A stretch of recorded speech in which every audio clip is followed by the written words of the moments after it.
हम युवा देश की ताकत है, परिवर्तन लाकर मानेंगे, कर देंगे ऐसा काम जिसे सब मील का पत्थर जानेंगे। त्रस्ताएं नहीं हो पाएगा यह वतन सहस्त्रों वर्षों तक, नव भारत को दुनिया वाले चिर युवा नाम से जानेंगे, चिर युवा नाम से जानेंगे। निष्पक्ष निर्णय लेने की दक्षता की श्रेष्ठ पराकाष्ठा प्राप्त माननीय निर्णायक मंडल जी को नमन करता हूँ। आज का प्रापक विषय विकसित भारत का लक्ष्य विषय पर अपनी वेदनाओं, संवेदनाओं, कामनाओं, कर्मनाओं, आकांक्षाओं व महत्वाकांक्षाओं को शब्दों में पिरोकर तंत्र करना आरंभ करता हूँ।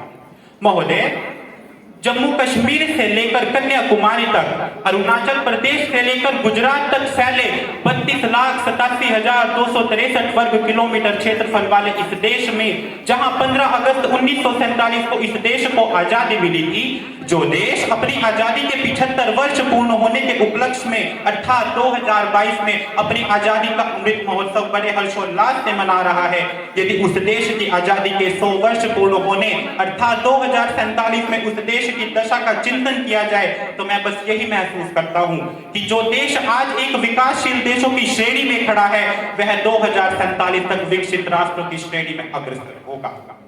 जिस देश के प्रधानमंत्री श्री नरेंद्र मोदी जी ने हाल ही में अपने भाषण में पंच प्राणों को अपनाने का मार्ग बताया था, जिन पंच प्राणों में पहला प्राण अपनी एकता व एकजुटता पर गर्व, जिस एकता के लिए संपूर्ण विश्व आज भी भारत की ओर देखता है, जिस देश में 130 करोड़ देशवासी एक साथ अक्षुण्णता के सूत्र में बंधे रहते हैं, जिस देश में विभिन्न धर्मों के लोग एक साथ रहते हैं, बिना किसी भेदभाव के एक साथ रहते हैं, ऐसे देश की एकता पर गर्व होना चाहिए। दूसरा प्राण, हमें हमारा संकल्प बड़ा रखना चाहिए। एक बड़े संकल्प को अपनाकर ही हम विकसित भारत के सपने को प्राप्त कर सकते हैं, और वह बड़ा संकल्प क्या? विकसित भारत।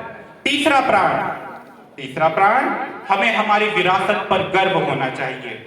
जिस विरासत के बल पर हमें गुप्त काल में स्वर्ण युग, स्वर्ण काल की संज्ञा दी गई थी, जिस विरासत के लिए संपूर्ण विश्व आज भी भारत की ओर निहारता है, हमें उस विरासत पर गर्व होना चाहिए। चौथा प्राण, हमें हमारे नागरिकों को अपने कर्तव्यों का पालन करना चाहिए। नागरिक, चाहे वह देश का प्रधानमंत्री हो या किसी राज्य का मुख्यमंत्री हो, सभी नागरिकों को अपने कर्तव्यों को मिली उस गुलामी से आजादी के बावजूद आज भी कहीं कहीं हमें गुलामी की जंजीरों ने जकड़ा हुआ है।